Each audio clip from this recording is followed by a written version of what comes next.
Hello and welcome back to my channel Chart Strength. My name is Zora Tour and today we're going to be going over our trading journal for February 28th, the last trading day for February, and then take a peek into the Stock Traders Almanac and see what March has in store within a pre-election year and without. So if we have some time, we'll try to cover that. And today we'll go over what the S&P, Dow, NASDAQ are doing, as well as some areas of breadth, and maybe even take a look at interest rates and what they're doing. So let's jump right in and go through our charts. All right, so the first one that we're looking at here is a very short-term look at the NASDAQ 100.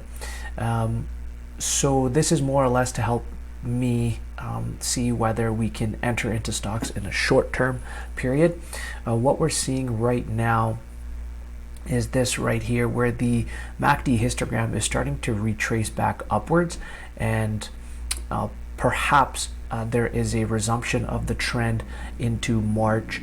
February, as we've covered a lot, is the weakest month in the best 6 months of the year, is one of the weaker months.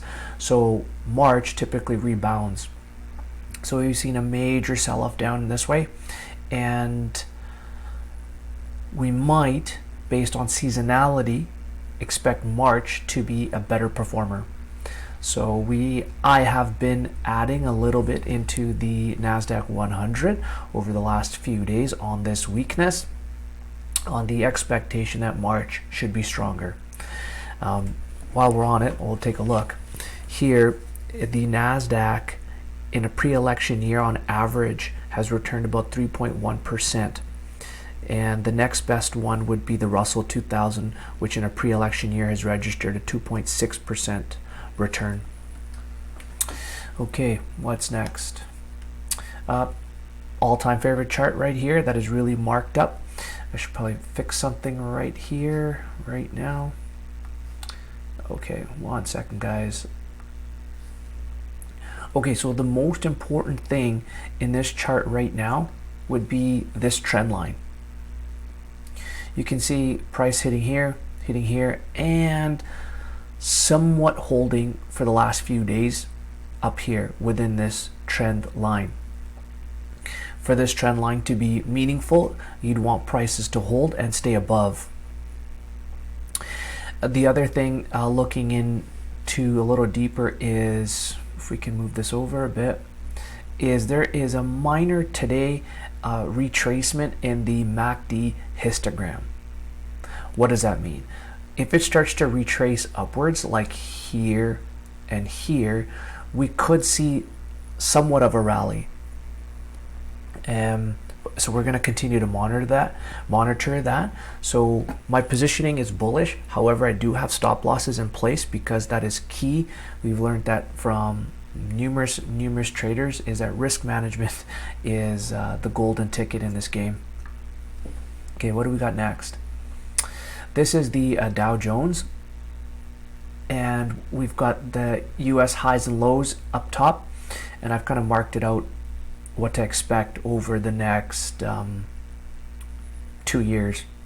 Interestingly, it does say in the almanac that if in the first quarter of this year, if the Dow Jones crosses below its December low from just last year, December 2022, it could mean that there is more bearishness to come. So we really want to watch the Dow. I think is we want the Dow to basically hold at 32,500. Right now it's 32,783. So it is holding, and that should be should continue to hold for there to be further progress. This is a monthly look into the S&P 500. We're seeing the MACD histogram retrace pretty much since the lows in October, and price is holding above its 10-month moving average as well as the 40-month moving average. So those, from a long-term perspective, are bullish signs. And the oscillator has bounced up. We'll see if it'll hold or if it's going to gyrate. So you'll see as we move forward that there's a lot of mixed signals right now. Some charts, the way you look at it, is really bullish. And in some respects, there are some signs to be concerned with, one of them being the VIX and whether it's bottomed and starting to rise again. Okay, this is another long-term trend. It's the S&P 500 with the 150-day moving average. So you can see that it's been a long-term area of support and resistance. Price you see here in 2019 holding above, and in 2020 till 2021 it stayed above, and then in 2022 it was an area of resistance.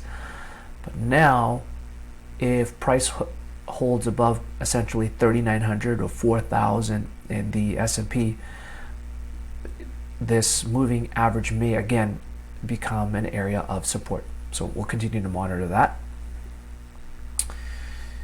And the one thing I want to look at this chart, again, it's the S&P 500, and it's a daily look, is the rate of change. The rate of change will tell us whether prices are moving upwards, and that's quite obvious, but it's just another tool to reconfirm what price is doing. So again, since February, the rate of change has decreased and almost accelerated to the downside. There might be some more, it might turn up. We'll see how March turns out. Okay, here is a look at our typical 50-day and 200-day moving averages. A lot of institutions look at the 50-day and the 200-day, so they can be areas of major resistance and major support. We see here the 200 days major resistance. Again, in December it was major resistance.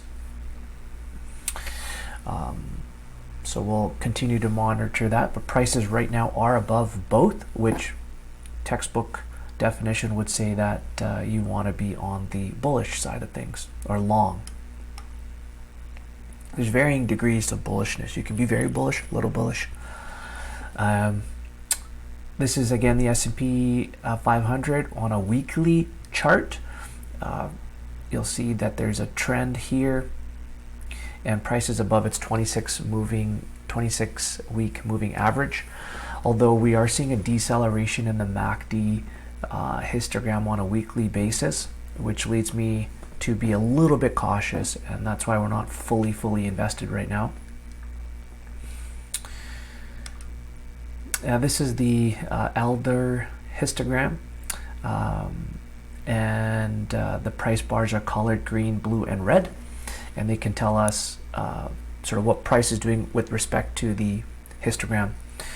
So we're seeing some blue candles. That means that price is rising and the histogram is retracing, which can indicate to us that there's a potential turning point. So we'll see how that turns out. This chart we could probably spend a lot of time on. What I wanted to look at was the S&P earnings and the PE ratio and the yield. They all kind of have somewhat of a relationship.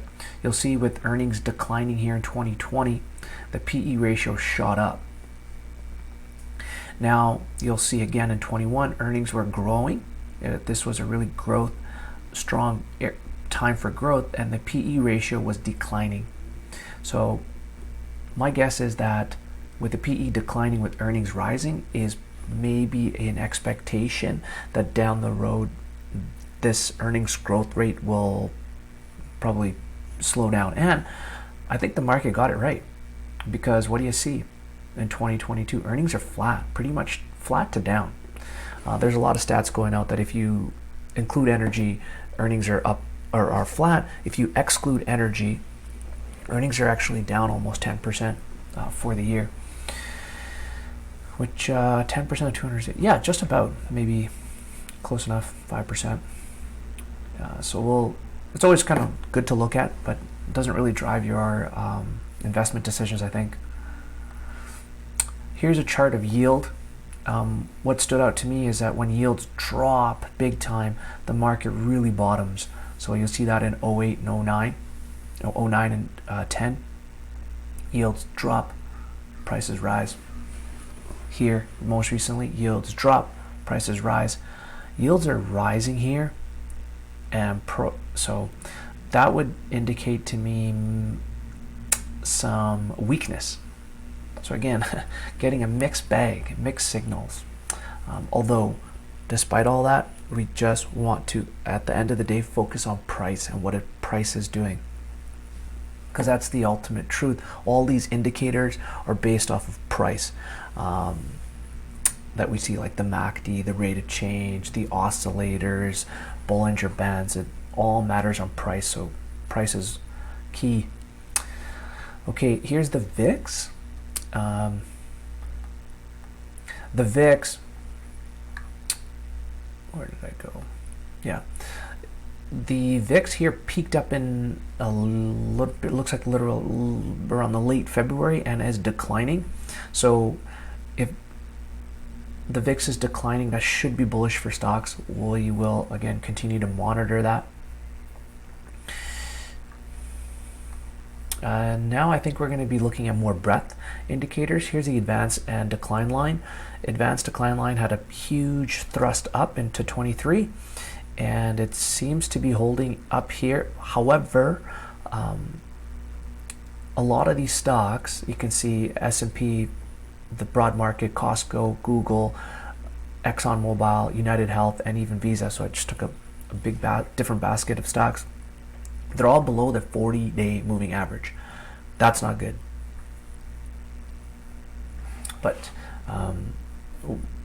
what I read recently was that you can have a major thrust up, and then a lot of that, like a lot of stocks participate, and then many of them sort of dissipate, money rotates, and so you'll see a decrease in the breadth because money starts to concentrate. So we'll see how that is. Here's another long-term look. It's above the 200-week moving average, and the new highs is holding up. So I guess what it's really telling us is to hold on to our skis. Here's another one. New highs are above its zero line. That's bullish. We're looking up here. Another breadth indicator. You see that thrust and then it falling back down. I think that is normal. What we don't want it to do is go below zero. I think it's normal for it to gyrate in between the 100 and the zero line. This chart, what I wanted to show was that the recent thrust that we see up here could be similar to the year 2000, 2001, because going back here, you see this, it's up above 40%, but then it fell back again during this long period of declining market. So although we're seeing a breadth thrust, it might be like a fake one. So that's why you need your stop losses and not be too bullish. You need to curb your enthusiasm. Advancing minus declining is positive, and it has been since December. That's a bullish sign. Here's another one from a weekly look. It just registered a positive reading, so could mean further upside. Yields, the 10-year bond yield started to rise here basically in around the beginning of February, and that seems to be sort of what can derail markets. US 2-year Treasury yield and the Fed funds rate. This is one I like to look at just to see what the Fed is potentially thinking soon.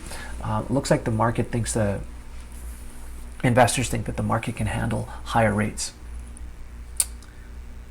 So we might have higher rates, and that might be bad for stocks. And what else do we have? Oil and retail sales. Oil has declined, but retail stocks haven't really pushed back. High yield is rising, so that's good. Okay, so that should bring me to the end of this. Hopefully you found my trading journal today pretty informative and copy these charts. If you have any questions on these charts, please reach out. I'd love to give you the ticker symbols that I use on stockcharts.com. Anyways, happy trading and see you on the next one. Bye.